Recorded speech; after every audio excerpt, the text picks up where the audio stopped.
నమస్తే, welcome to Swatantra to the point with Ramesh Kandra. రాజకీయాల్లో వారసత్వం అనేది లేదంటున్నారు చంద్రబాబు నాయుడు. నారా లోకేష్ని త్వరలో సీఎంని చేస్తారన్న ఊహాగానాలపై దావోస్ పర్యటనలో ఉన్న చంద్రబాబు నాయుడు స్పందించారు. రాజకీయాల్లో వారసత్వంగా నాయకత్వం రాదని ఒక ఇంటర్వ్యూలో ఆయన వ్యాఖ్యానించారు. ఈ అంశం మీద మరిన్ని వివరాలు మా చీఫ్ ఎడిటర్ రమేష్ కందులు గారు అందిస్తారు. సార్ నమస్తే. నమస్తే. వారసత్వం రాజకీయంగా రాదు అని చంద్రబాబు గారు వ్యాఖ్యానించారు.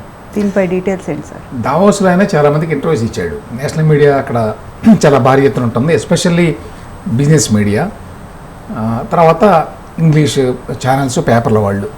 ఈ సందర్భంగా ఇండియా టుడేకి అట్లాగే బ్లూంబెర్గ్కి ఇంటర్వ్యూలు ఇచ్చాడు. ఈ రెండింటిలో కూడా వాళ్ళు కొన్ని పొలిటికల్ క్వశ్చన్స్ వేశారు, బట్ సమాధానాలు చెప్పాడు. అందులో ఇండియా టుడే ఇంటర్వ్యూలో ఇండియా టుడే ఎడిటర్ రాహుల్ కవల్ చేశాడు ఆ ఇంటర్వ్యూ. అందులో ఈ మధ్యకాలంలో వింటున్నాం మేము, లోకేష్ని మీరు త్వరలో సీఎం చేస్తారు, మీ సక్సెసర్ అవుతాడు అతను అని చెప్పి. ఏంటి దీనికి ఏమైనా టైం లైన్ ఉందా, ఎంతకాలంలో అనుకుంటున్నారు అని అడిగాడు. దానికి చెప్పిన సమాధానం ఇది. ఆయన వాడిన పదం ఏంటంటే exactly succession is a myth అన్నాడు. కేంద్ర మిథ్య అన్నాడు అప్పట్లో ఎన్టీఆర్. ఈయనేమో వారసత్వం అనేది మిథ్య అన్నాడు. ఏంటి దానికి అర్థం అంటే, నారా లోకేష్ తెలుగుదేశం పార్టీలో చంద్రబాబు నాయుడు గారికి వారసుడు కాదా అంటే వారసుడే, అందరికీ తెలిసిన విషయమే. తన తర్వాత ఆయనే నాయకుడిగా ఉండాలని కూడా ఆయన కోరుకుంటాడు. అయితే చంద్రబాబు నాయుడు చాలా practical, pragmatic politician, realist, political realist. యాక్చువల్గా నాది పార్టీ, నా తర్వాత లోకేష్ నాయకుడు అని చెప్పడం ఈజీయే, పెద్ద కష్టమేం కాదు. అయితే అంత మాత్రం చేత మనం ఆ పదవిని అట్లా కళ్ళాలి ఇవ్వడంతోనే ఆయన నాయకుడు కాలేడు, ఆయన పార్టీని రన్ చేయలేడు అనే విషయం తెలుసు. కాబట్టి ఆయన ఏమంటాడంటే ఇంటర్వ్యూలో, సక్సెషన్ ఈజ్ ఎ మిత్ అని ఎందుకన్నాడంటే అదొక భ్రమ. వారసత్వం అనేది అట్లా రాదు. ఫిల్మ్ ఇండస్ట్రీ కావచ్చు, బిజినెస్ కావచ్చు, పాలిటిక్స్ కావచ్చు, ఆటోమేటిక్గా సక్సెషన్ అనేది వారసత్వం అనేది ఉండదు. ఎడ్జ్ ఉంటుంది అంటే వాళ్ళకి కొంత అడ్వాంటేజ్ ఉంటుంది. అడ్వాంటేజ్ ఆబ్వియస్లీ ఉంటుంది. ఒక బిజినెస్ మ్యాన్ కొడుకు వాళ్ళ తండ్రి ఆల్రెడీ ఆ బిజినెస్లో కొంత నైపుణ్యం ఉంటుంది కాబట్టి, లోతుపాతులు తెలుసు కాబట్టి, ఆ ఎక్స్పోజర్ ఉంటుంది కాబట్టి చిన్నప్పటి నుంచి అడ్వాంటేజ్ ఉంటుంది. ఫిల్మ్ ఇండస్ట్రీలో కూడా చూసాం మనం. తల్లిదండ్రులు ఎవరైనా నిర్మాతలు కానీ హీరోలు కానీ అయితే వాళ్ళ పిల్లలకి సినిమా ఇండస్ట్రీలో యాక్సెస్ చాలా ఈజీ. అట్లాగే పాలిటిక్స్లో కూడా ఫ్యామిలీలో ఎవరైనా ఆల్రెడీ పాలిటిక్స్లో ఉంటే, మంత్రి పదవులు కానీ వేరే పదవులు కానీ నిర్వహిస్తే వీళ్ళకి ఆల్రెడీ ఎక్స్పోజర్ ఉంటుంది, యాక్సెస్ ఉంటుంది వెంటనే పాలిటిక్స్లోకి వెళ్ళడానికి. అంతవరకు అడ్వాంటేజ్ ఉంటుంది. కానీ ఆ తర్వాత మాత్రం వాళ్ళకి నాయకత్వ ప్రతిభ ఉంటేనే, సొంత బలంతోనే, సొంత కాళ్ళ మీదనే వాళ్ళు నిలబడగలరు. మనం ఏదో ఇచ్చాం కాబట్టి వాళ్ళ చేతుల్లోకి వాళ్ళు నాయకులు అయిపోరు అనేది ఆయన చెప్పేది. అది చాలా ప్రాక్టికల్ ఆలోచన, అంత ఈజీ కాదు అనేది. దానికి 2-3 ఎగ్జాంపుల్స్ చెప్పాడు ఆయన. ఒకటేంటంటే, ఇది అందరూ చెప్పే విషయమే, చాలా ఆస్తులు సంపాదిస్తారు కానీ ఒక తరంలోనే కరిగిపోతుంది అది అని చెప్పాడు. ఒక తరంలో కరిగిపోతుందో లేదో తెలియదు కానీ ఖచ్చితంగా 2-3 తరాల్లో కరిగిపోతుంది అనేది సైంటిఫిక్గా కూడా ప్రూవ్ అయినటువంటి విషయం. మీరు ఎన్ని వందల కోట్లైనా సంపాదించండి కానీ 2-3 తరాల్లో అది కరిగిపోతుందని. అదేవిధంగా పాలిటిక్స్లో కూడా చాలా పెద్ద పార్టీ, 1 కోటి మంది సభ్యులు ఉన్నారు అని కూడా చెప్పాడు. దానికి నాయకత్వం వహించాలంటే ఆ నాయకత్వం వహించే స్థాయికి ఎదగాలి, మనం ఇచ్చినంత మాత్రాన కాదు అని. దీనికి అర్థం ఏంటంటే, తెలుగుదేశం పార్టీలో లోకేష్ చంద్రబాబు నాయుడు గారి తర్వాత వారసుడు కాదు అని కాదు, ఆయనే వారసుడు, అందులో సందేహం లేదు. కానీ వారసత్వం వచ్చినంత మాత్రాన ఆ పార్టీని లీడ్ చేయగలడని కానీ, ఆ పార్టీని సక్సెస్ఫుల్గా ముందుకు నడిపించగలడని కానీ గ్యారంటీ లేదు. దానికి ఒక మాట ఏమన్నాడంటే చంద్రబాబు, నేనున్నాను, నాతో పాటు రాజకీయాలు మొదలుపెట్టిన వాళ్ళు చాలామంది ఇప్పుడు లేరు, పార్టీలు కూడా చాలా ఇప్పుడు లేవు, చాలామంది ఇర్రెలెవెంట్ అయిపోయారు. అది జరుగుతుంది. ఒకప్పుడు చాలా వెలిగిన వాళ్ళు ఇప్పుడు లేరు. కాబట్టి ఇప్పుడు కూడా రెలవెంట్గా ఉండాలంటే తనకు తగ్గట్టుగా ఉండాలి, ఆ నాయకత్వం ఎప్పటికప్పుడు డెవలప్ చేసుకుంటూ ఉండాలి. అట్లా డెవలప్ చేసుకోకపోతే వాళ్ళు ఎవరో ఇచ్చారు నా చేతిలో పెట్టారు నాయకత్వం అనగానే వాళ్ళకి నాయకులు కాలేరు అని.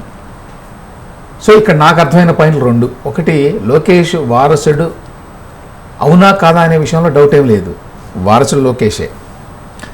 ఇప్పుడు ప్రభుత్వంలో జరుగుతున్నటువంటి అనేక వ్యవహారాలు చూసినా కూడా ఆ విషయం ఎవరికైనా తేటతెల్లం అవుతుంది. అంటే సరే, ఈ మధ్యకాలంలో డిప్యూటీ సీఎం చేయాలి ఇట్లాంటివి ఏవో జరిగినాయి, వాటితో సంబంధం లేకుండా ఆల్రెడీ నారా లోకేష్ ప్రభుత్వంలో కొంతవరకు, పార్టీలో చాలా వరకు అతనే బాధ్యతలు నిర్వహిస్తున్నాడు. చంద్రబాబు నాయుడు గారు కొన్ని ఇంపార్టెంట్ విషయాలకు మాత్రమే పరిమితం అవుతున్నాడు, లైక్ సెంటర్తో సంబంధాలు లాంటివి, ఇన్వెస్ట్మెంట్స్ తీసుకురావడం లాంటివి, ఓవరాల్గా గవర్నెన్స్ ఇట్లాంటివి. కానీ పార్టీలో చిన్న చిన్న విషయాల దగ్గర నుంచి అన్నీ కూడా లోకేష్ చూసుకుంటున్నాడు ఆల్రెడీ. అయితే as a realist Chandrababu Naidu చెప్పేది ఏంటంటే, ఏదో పార్టీ అతని చేతులకు వెళ్తుంది కాబట్టి, ఆయన ఏం అనలేదు వెళ్తుందని, కానీ మనకు తెలుసు వెళ్తుంది కాబట్టి అతని ఆటోమేటిక్గా అతని చేతిలో నడుస్తుంది అని అనుకోవడానికి లేదు. అది సక్సెస్ఫుల్గా నడవాలంటే చాలా వ్యవహారం ఉంది దానికి అనేది. ఇప్పుడు దానికి ఎగ్జాంపుల్ ఏంటంటే, మనం చెప్పుకోదగ్గది, ఎన్టీ రామారావు తర్వాత చంద్రబాబు నాయుడు వచ్చాడు తెలుగుదేశం పార్టీకి. ఎన్టీ రామారావు గారి పేరు చెప్పుకొని ఎక్కువ కాలం చంద్రబాబు నాయుడు ఉండగలిగేవాడు కాదు. ఒకవేళ ఆయన పేరు మీదనే నడవాలి అంటే ఎక్కువ కాలం ఉండేది కాదు. అది తన సొంత నాయకత్వంతో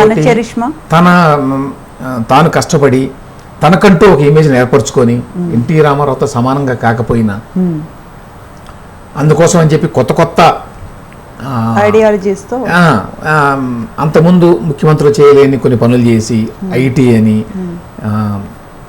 సిఇఓ స్టేట్ అని, ఇట్లాంటి కొన్ని కొత్త వ్యవహారాలు చేశాడు ఆయన. ఎందుకు?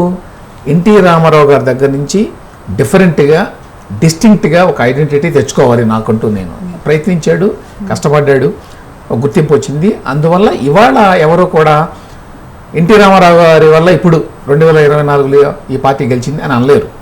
అది చంద్రబాబు నాయుడు గొప్పతనమే, ఓడిపోయినా గెలిచిన గత 3 దశాబ్దాలుగా. అదే రకంగా లోకేష్ వ్యవహారం కూడా ఉంటుంది. ఇప్పటి వరకు అయితే హ్యాండ్ హోల్డింగ్ ఉంటుంది, ఆయన ఉన్నాడు కాబట్టి. కానీ ఎక్కువ కాలం అది ఉండదు. సొంతంగా లోకేష్ ప్రూవ్ చేసుకోవాలి. ఆ విషయం పూర్తిగా చంద్రబాబు నాయుడుకి తెలుసు అనే విషయం ఇంకొకసారి అర్థమైంది ఈ ఇంటర్వ్యూలో. ఇందులో ఇంకొకటి పాయింట్ ఏంటంటే, ఈయన మాట్లాడింది బ్లూంబర్గ్ ఇంటర్వ్యూలో, అది ప్రైమ్ మినిస్టర్ గురించి. మనీషా దోషి అనుకుంటా అమ్మాయి పేరు, మీనాక్షి దోషి. ఆ అమ్మాయి అడిగింది ఏమని అంటే, మీకు కేంద్ర ప్రభుత్వంతో మంచి సంబంధాలు ఉన్నాయి, నరేంద్ర మోదీ గారితో మంచి సంబంధాలు ఉన్నాయి, సెంట్రల్కి ఏమన్నా వస్తారా మీరు అని అడిగింది. లేదే నాకు అటువంటి ఉద్దేశం లేదు అన్నాడు. నేను I'm fully committed to the స్టేట్ని రీబిల్డ్ చేయాలి, చాలా పనులు ఉన్నాయి స్టేట్లో అని అంటే, అమ్మాయి లేదు ఒకవేళ నరేంద్ర మోదీ గారు స్వయంగా అడిగితే మీరు వస్తారా అంటే, లేదు అంత అవసరం లేదు అన్నాడు. ఎందుకంటే సెంట్రల్లో చాలామంది ఉన్నారు, అనుభవజ్ఞులు చాలామంది ఉన్నారు, మా పార్టీ మంత్రులు కూడా చాలామంది ఉన్నారు, కాబట్టి అంత అవసరం లేదు, వాళ్ళ పని వాళ్ళు చేస్తారు, మా పని మేము ఇక్కడ స్టేట్లో చేయాల్సింది చాలా ఉంది, మేమంతా కలిసే ఒక టీంలాగా పనిచేస్తాం ఎట్లా అయినా అన్నాడు. ఇక్కడ చెప్పుకోవాల్సిన ఒక పాయింట్ ఏమిటంటే, ఆంధ్రప్రదేశ్ ముఖ్యమంత్రి పదవి కంటే సెంట్రల్లో యూనియన్ క్యాబినెట్ మినిస్టర్ పదవి పెద్దదేం కాదు. యాక్చువల్గా ప్రోటోకాల్ ప్రకారం ఏంటంటే, స్టేట్లో ముఖ్యమంత్రి ప్రోటోకాల్ ప్రకారం ఎక్కువ, కేంద్ర మంత్రి వచ్చినా కూడా, ఆయన పక్కన కూర్చున్నా కూడా. But out of the state మాత్రం కేంద్ర మంత్రికి ప్రోటోకాల్ ఎక్కువ ఉంటుంది సీఎం కంటే. ఇది ప్రోటోకాల్ ప్రకారం. కానీ ప్రాక్టికల్గా, పొలిటికల్గా ఆలోచిస్తే ఒక పెద్ద రాష్ట్రం యొక్క సీఎంకి ఎక్కువ అధికారాలు, ఎక్కువ పొలిటికల్ క్యాపిటల్ ఉంటుంది, కేంద్ర మంత్రికి అంత ఉండదు. దానితోడు నరేంద్ర మోదీ గారు ప్రధానమంత్రి అయిన తర్వాత కేంద్ర ప్రభుత్వంలో కూడా మంత్రులకి అంత స్వేచ్ఛ, అన్ని పవర్స్ లేవు. వేరాజ్ ఏపీ లాంటి రాష్ట్రానికి ముఖ్యమంత్రి అవడం అంటే, అందులోనూ చంద్రబాబు నాయుడు లాంటి అనుభవజ్ఞుడు, సొంత పార్టీ కలిగిన వ్యక్తి, రీజనల్ పార్టీ అది, కాబట్టి ఆయనే బాస్ ఆయన పార్టీ. సో ఆయనకున్నటువంటి లీవే, ఆ లేవరేజ్ మిగతా వాళ్ళకు ఉండదు. సో ఆ రకంగా ఎట్టి పరిస్థితుల్లో సెంట్రల్ గవర్నమెంట్లో యూనియన్ మినిస్ట్రీ పెద్దది కాదు ముఖ్యమంత్రి పదవి కంటే ఒకటి. రెండవది, గతంలో అయితే ఏమని అడిగేవారంటే ఎక్కువ చంద్రబాబు నాయుడిని, ప్రైమ్ మినిస్టర్కి అవకాశం వస్తే అవుతారా మీరు అని అడిగేవారు గతంలో. ఇప్పుడు అడగట్లా. అవును. అప్పుడు ఎందుకు అడిగేవారు, ఇప్పుడు ఎందుకు అడగట్లేదు అంటే, అప్పట్లో 90వ దశకంలో యునైటెడ్ ఫ్రంట్కి కన్వీనర్గా ఉండేవాడు చంద్రబాబు నాయుడు గారు. ఆ కాలంలో సంకీర్ణ ప్రభుత్వం ఉండటం వల్ల ఈయన కీలక పాత్ర పోషించాడు. కింగ్ మేకర్ అని అనిపించుకున్నాడు ఒక దశలో. ఐకే గుజరాల్ లాంటి వాళ్ళు కూడా ప్రైమ్ మినిస్టర్ అయ్యారు. అప్పుడు వాళ్ళు ప్రైమ్ మినిస్టర్ అవ్వడంలో చంద్రబాబు నాయుడు పాత్ర చాలా ఉంది అప్పట్లో. అప్పుడు కావాలి అనుకుంటే ఈయన కూడా ప్రైమ్ మినిస్టర్ అవ్వడానికి అవకాశాలు ఉన్నాయి. అయితే అప్పట్లోనే చెప్తూ ఉండేవాడు, నాకు చాలా అవకాశం వచ్చింది ప్రధానమంత్రి అవ్వడానికి దేశానికి, కానీ నేను అప్పుడు ఉమ్మడి రాష్ట్రం ఆంధ్రప్రదేశ్ రాష్ట్ర అభివృద్ధి కోసమే నేను కమిట్ అయి ఉన్నాను, అందువల్ల నేను ఢిల్లీకి వెళ్ళటం లేదు అని చెప్తూ ఉండేవాడు. అయితే ఇప్పుడు ఎవరు ఆ ప్రశ్న వేయరు. ప్రైమ్ మినిస్టర్గా మీకు అవకాశం వస్తే వెళ్తారా అనేటువంటి ప్రశ్నే ఉదయించటంలా. ఎందుకంటే ఇప్పుడు కేంద్రంలో చాలా బలమైన నాయకుడు నరేంద్ర మోదీ ఉన్నాడు. ఆయన ఉండగా మరొకళ్ళకి అవకాశం లేదు, ఎస్పెషల్లీ ఎన్డీఏలో అనేది అందరికీ తెలుసు. కాబట్టి ఆ ప్రశ్నే ఉత్పన్నం కావడం వల్ల. ఇక అది కాకుండా 2-3 ఇంట్రెస్టింగ్ విషయాలు ఏంటంటే ఇంటర్వ్యూస్లో, ఒకటి, జగన్మోహన్ రెడ్డి మళ్ళీ అధికారంలోకి వస్తే ఎట్లా అన్నట్టుగా అడిగారు ఒక ఇంటర్వ్యూలో. అడిగితే, ఎవరైనా సరే ప్రజలను ఒకసారి మోసం చేయగలరు, మళ్ళీ మళ్ళీ మోసం చేయలేరు అన్నాడు. అంటే మళ్ళీ రాడు అని. సరే, అది చెప్పడానికి బాగానే ఉంది, కానీ ప్రాక్టికల్ పాలిటిక్స్లో ఆయన ఏదో మోసం చేసాడు ఇంకా అయిపోయిందని చెప్పి అనుకోవడానికి లేదు. 2024 ఎన్నికల వరకు ఖచ్చితంగా జనం ఆయన తిరస్కరించారు, కూటమి ప్రభుత్వాన్ని ఆహ్వానించారు, అంతవరకు కరెక్టే. కానీ ఆయన్ని ఎప్పటికీ రాజకీయాల్లో తిరస్కరించారని చెప్పి అనుకోవడానికి లేదు. అట్లా అనుకుంటే అమాయకత్వమే అవుతుంది.